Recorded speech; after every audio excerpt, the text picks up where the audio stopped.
uno una historieta que se llamaba Humor Síndor. Breccia pronto buscó, sin embargo, después de estos personajes, abrir un poco las fronteras cerradas que podía o que él entendía tenía la historieta. Y bueno, adoptó un estilo siempre audaz, absolutamente novedoso. Por ejemplo, con la moderna versión que hizo de El Eternauta, de Héctor Germán Oesterheld, o con la adaptación como guionistas de grandes de la literatura, como Edgar Allan Poe, como Lovecraft, Horacio Quiroga o Borges, por ejemplo. Después hizo otras historietas, por ejemplo, Terramus, con guión de Juan Sasturain, e ilustró en colaboración con su hijo, que es también un gran dibujante, Enrique Breccia, nada menos que la vida del Che Guevara. Era uno de esos tipos que ponía nerviosos a los tradicionales lectores de historieta porque rompía los moldes. Por ejemplo, se salía del cuadrito y empleaba técnicas que él mismo se va a encargar ahora de explicarnos cómo había llegado a ellas, ¿no? Y qué dibujos, qué resultados obtenía con estas historietas. Se lo comparaba, a veces llegaban comentarios, con la creatividad que por ahí desarrollaba Picasso, ¿no? Y bueno, él desdeñaba estas cosas porque decía, algún día van a terminar comparándome con Marilyn Monroe también. Quiso hacer algo de García Márquez alguna vez, pero confesaba que todavía no había encontrado las imágenes en su dibujo para expresar a este autor. El negro Cris decía de él que compraba la tinta china en Damajuana. Y bueno, Breccia empezó haciendo humor y admiraba a los humoristas, tal vez porque estos tenían en sí mismos, en la idea y en el lenguaje, en el dibujo, una expresión completa, sin necesidad de apelar a otros autores, a otros guionistas. Sin embargo, este admirador del humor que quería ser humorista tenía la cara surcada, ¿no? Curtida, y esto lo desmentía un poco también, esa voz grave que tenía, y también su pensamiento hondo, profundo y siempre dramático. Sin embargo, el viejo Breccia era un verdadero maestro, era un tipo tierno, realmente muy querible. Tan conocido afuera y poco conocido entre nosotros, vamos a acceder ahora a su propio testimonio. Y vamos a ver parte de su prolífica obra, de sus opiniones, no solamente en el bloque que sigue, sino en todos los separadores de este programa. Adelante.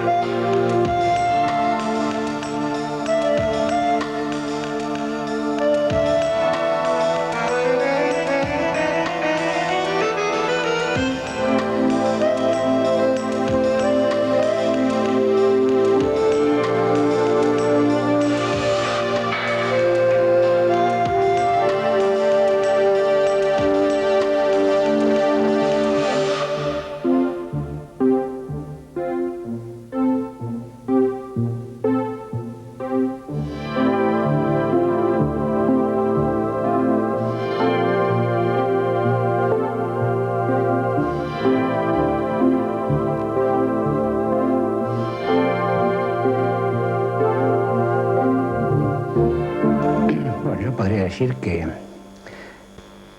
no elijo la historieta por vocación, sino que lo hago por compulsión.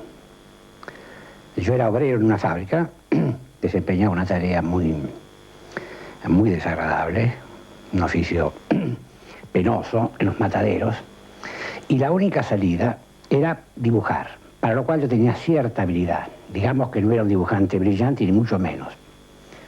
Me llevó muchos años de doloroso aprendizaje. Yo diría que recién a los 30 y pico de años, yo más o menos, era un dibujante potable.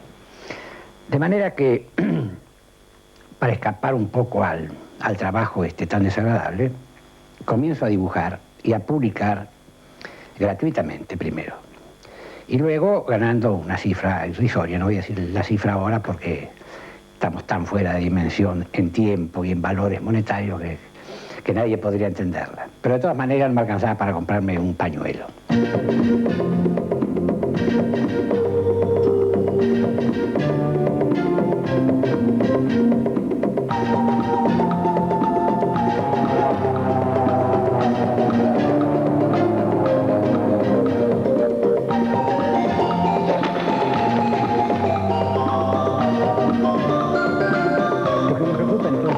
Es modificar la manera de trabajar que yo tenía, es decir, dejar de lado todas las fórmulas repetidas, fáciles, conocidas, de éxito, probado, y buscar nuevas fórmulas.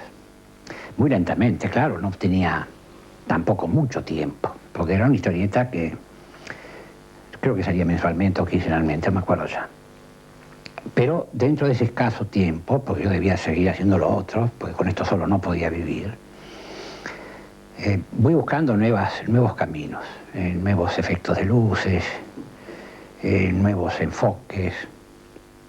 Y me preocupa una cosa que hasta entonces no me había preocupado. Anterior a esa época, a mí me preocupaba mucho la documentación. Es decir, yo quería reproducir con fidelidad todo. Me doy cuenta ahora que estaba muy equivocado, pero me doy cuenta ahora de eso. Lo que me preocupa a mí entonces es crear climas en la historieta. ¿De qué manera se puede graficar un clima? ¿O qué clima debe tener determinada historia?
Donde después de una serie de planteamientos quedó lo que quedó, es decir, muy pocos dibujos y repeticiones fotográficas disminuidas o ampliadas de esos mismos dibujos, porque lo que a mí me preocupaba con ese cuento era el tiempo cinematográfico exclusivamente. Si no lo pensé como historieta, sino que lo pensé como un cortometraje.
Como otras obras de Edgar Allan Poe, El corazón del actor ha inspirado notables adaptaciones cinematográficas. Nosotros vamos a ver la versión clásica del cine de animación que se hizo en los estudios UPA hacia 1952. La hemos subtitulado nosotros para poder conservar la narración original del actor inglés James Mason, que es extraordinaria y que nunca se conoció cuando la película se vio en nuestro país. No sabemos hasta qué punto esta gente conocía el trabajo de Breccia, pero en estos casos esto mucho no interesa, la película es brecciana y punto.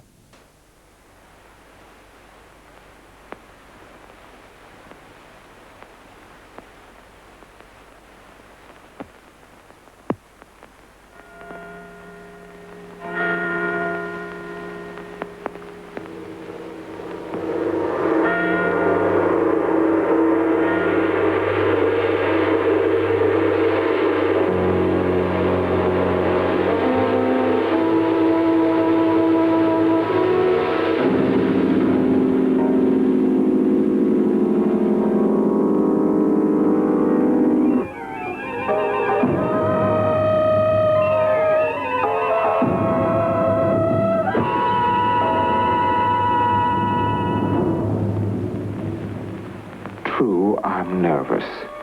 Very, very dreadfully nervous. But why will you say that I'm mad? See how calmly, how precisely I can tell the story to you. Listen. It starts with the old man. An old man in an old house. A good man, I suppose. He had never harmed me. I didn't want his gold, if gold there was. Then what was it? I think it was his eye. Yes, that eye, the eye, that. His eye staring. Milky white film. The eye, everywhere, in everything. Of course, I had to get rid of the eye. So I waited, watched, waited. I was never so kind to the old man. I looked after him each minute, each second, and I waited. But night after night, in the hour of the slowest clock, I opened the old man's door.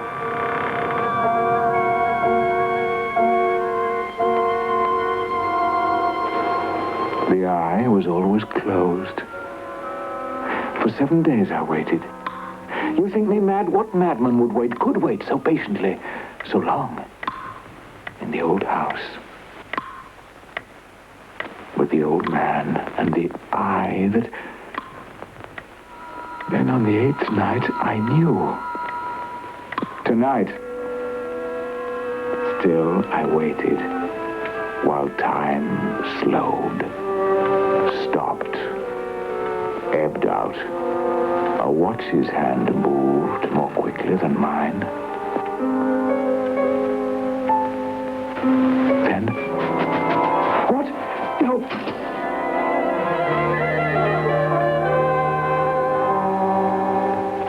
For an hour, I did not move a muscle. I could feel the earth turn. The eye. Hear the spider spinning. In the house, the grinding crumble of decay. Then, something else. Dull and muffled, yet... Of course.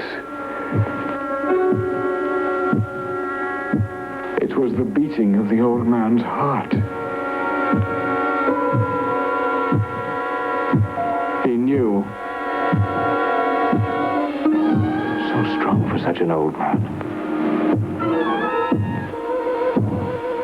Louder then. And still louder. For all the world to hear, I know. I had to stop it.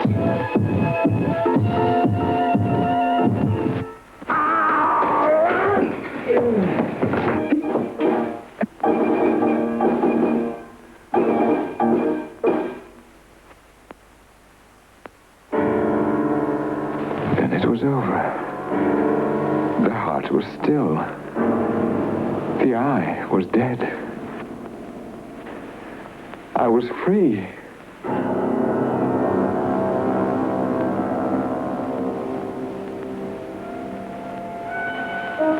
But there was still work to be done.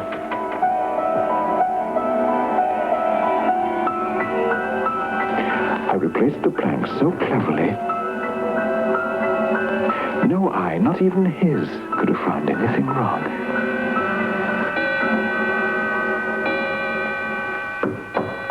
Huh? So soon?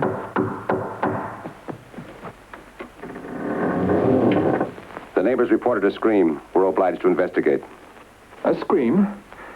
My own, gentleman. A childish dream. But come in, please. You'll want to look through the house. That is our duty. Where's the old man? Gone to the city. You're up very early this morning. The dream I spoke of, it awakened me. When did he leave? The old man? Yesterday. How long will he be away? 2 weeks. Perhaps longer. Nothing out of place here. There is his bed. Here his cupboard. All in order. Quite in order. All quite in order. Yes, nothing amiss. You understand that when a complaint is made, we have no choice but... Stay, please. Such a wretched hour. I was making tea. A hot drink will break the chill. Surely it would surprise good people how much evil the night conceals from their eyes. But not yours, to be sure. What did you say, sir? Yes, of course, the hot water. It will do no harm to the bare boards. I'm a little less tidy with the old man away. Then I heard it. It might have been a hand, a clock. But no. Louder, and still louder. They must hear it. Yet they sit and talk and talk. They must. Of course they do. They know. They do. They're torturing me, watching me, letting it beat so that I... Stop it! Stop it, you devils! Yes, I did it. It's there, under the floor. Oh, stop it! It is the beating of his hideous heart!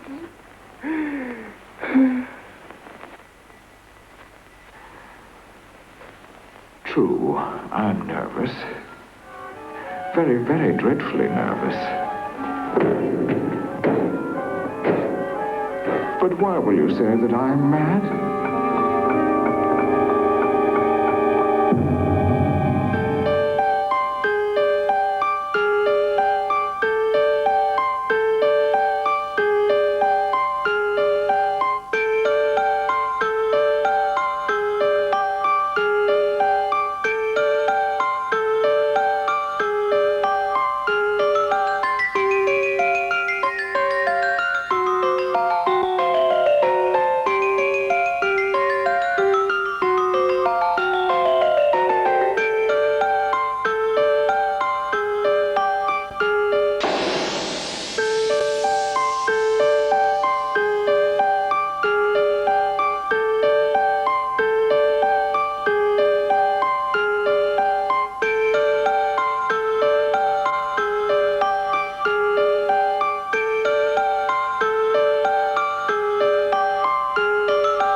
muchos años de hacer un trabajo buscando una identidad gráfica, buscando mi estilo, que me preocupó durante años. Lo cual después, cuando lo conseguí, de alguna manera, bueno o malo, discutible o no, pero era un estilo, me di cuenta que no servía para nada. Que era simplemente un sello, era sellar los dibujos, ponerle una marca. Y eso no era el dibujo. Después me di cuenta que el dibujo es el concepto, que no es una marca gráfica el dibujo. Como yo estoy permanentemente dibujando otro tipo de cosas, lo hago para mí, me divierte mucho, yo estoy pintando, pinto, hago todo tipo de trabajo, buscando técnicas o soltándome. Todo eso después va a la historieta. Es decir, no puedo apartar una cosa de la otra. No soy un hombre que trabaje en forma agobiante en la historieta. Yo trabajo pocas horas diarias. Trabajo 6, 7 horas o menos.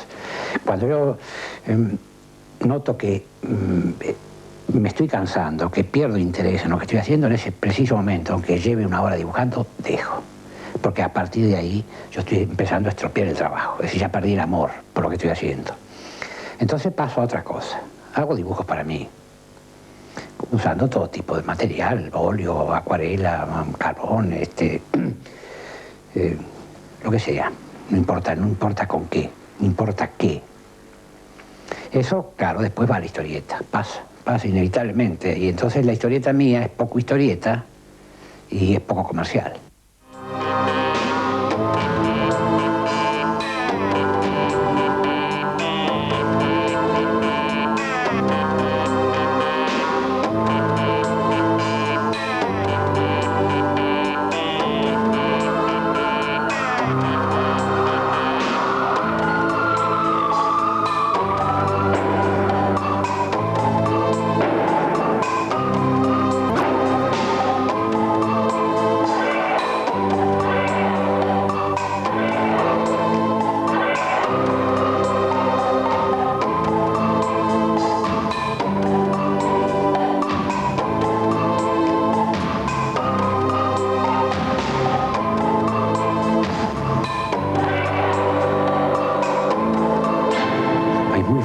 Caer en la trampa de no considerar el blanco porque el papel es blanco. Entonces generalmente se utiliza el negro,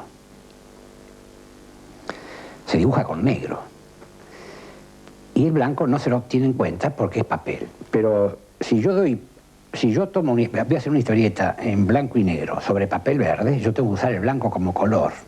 Estoy obligado a usarlo en la misma medida o con los mismos valores con que utilizo el negro. Es una cosa muy tonta, pero que tiene una enorme importancia. Respetar el papel y utilizando el blanco, que es color. Y en Morsinder había estudios muy profundos de iluminación antes de llegar a graficar, es decir, con lámparas, con velas. Yo estudiaba con mucho cuidado la iluminación, buscando efectos que me importaban, y utilizando en aquel entonces más que nada las hojas de afeitar para trabajar en lugar de la pluma o del pincel, aunque hay mucho pincel también, pero prácticamente lo que es líneas estaba hecho con hojas de afeitar. Con lo cual se logran efectos muy lindos porque puede ser usada como espátula, le da mucha frescura al trabajo, le da mucha soltura, le da vigor. He usado hasta manubrios de bicicleta para dibujar, por ejemplo, aunque pueda parecer exótico, pero los he usado, y los he usado en Morsinder. Todo es utilizable, todo es utilizable. Si yo necesito hacer una historieta donde tengo que lograr un efecto especial y para eso necesito dibujar con un martillo. Voy a dibujar con un martillo, no tengo por qué dibujar con la pluma que establece la Biblia del dibujo. Yo voy a usar la herramienta que me hace falta y todo es posible. Yo trabajo con los dedos, trabajo con las palmas de las manos, todo es posible hacerlo. Y todo es válido.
para Serpe Ramos, el planteo mío era cómo da la sensación de lo que pasó concretamente en la Argentina y en muchos países latinoamericanos. Es decir, hice figuras reales, muy reales, con un fondo desdibujado, confuso, informe, porque durante esos 7 años la ciudad había desaparecido, la ciudad se había convertido en una cosa hostil, le faltaba personalidad, se estaba desdibujando Buenos Aires. Eso lo pude lograr utilizando la monocopia. Y no tenía otra salida que usar monocopia porque era lo único que me permitía desdibujar las cosas. Todo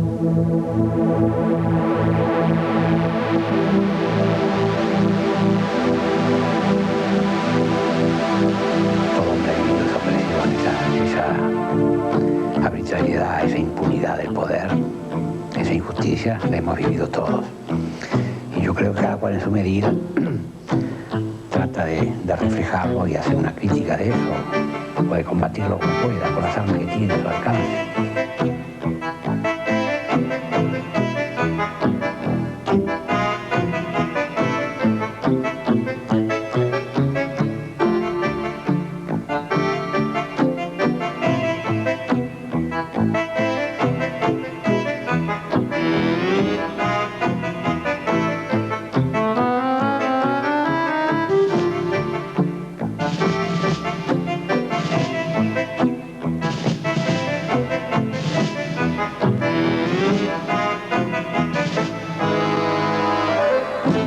La historieta sigue siendo un género marginado, no reconocido por la cultura oficial. Si no es lo mismo ser una primerísima figura en la historieta que ser un pintor mediocre. Siempre va a ser más reconocido el pintor mediocre, a nivel oficial y de prestigio social. En estos 50 años yo he visto, piense que es más de la mitad de la historia de la historieta. No lleva 100 años todavía y yo he vivido 50. He conocido docenas de dibujantes, de grandes maestros. Todos me enseñaron algo y todos me seguirán enseñando, los jóvenes también. He visto y he participado en infinidad de proyectos de revistas, algunos sensatos, otros disparatados. He conocido editores de todo tipo. Editores que hacen las cosas con amor, como hacía Westergel y mucha otra gente.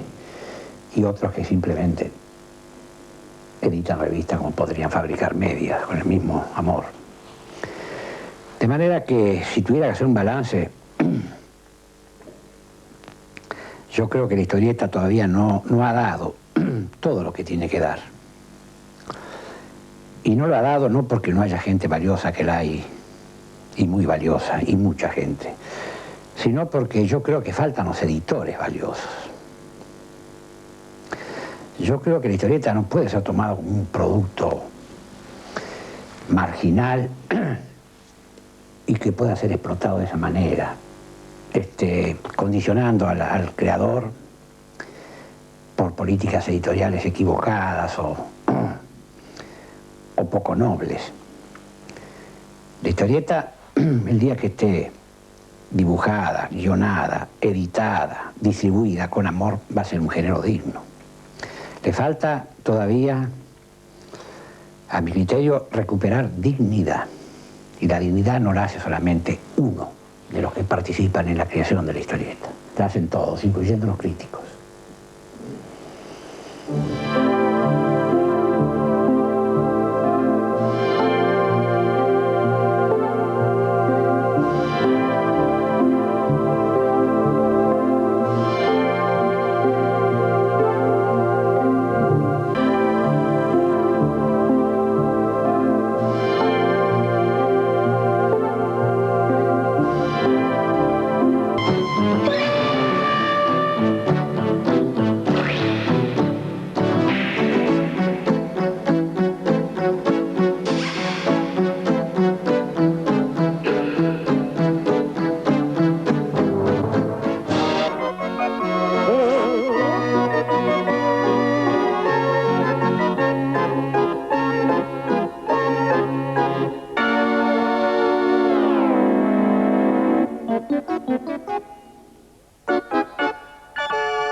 Y después de este amor a primera vista, volvemos al viejo Breccia, al querido maestro con quien compartimos tantas largas horas de charla distendida, vaso de vino mediante para uno, vaso de whisky para él, y quien decía, Yo he ido con esto del dibujo varias veces a Europa, como los boxeadores, como los futbolistas.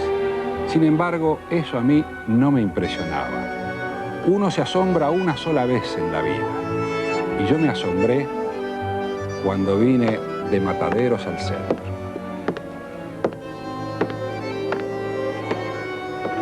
Y uno no sale del asombro de que el querido Troesma se nos haya ido.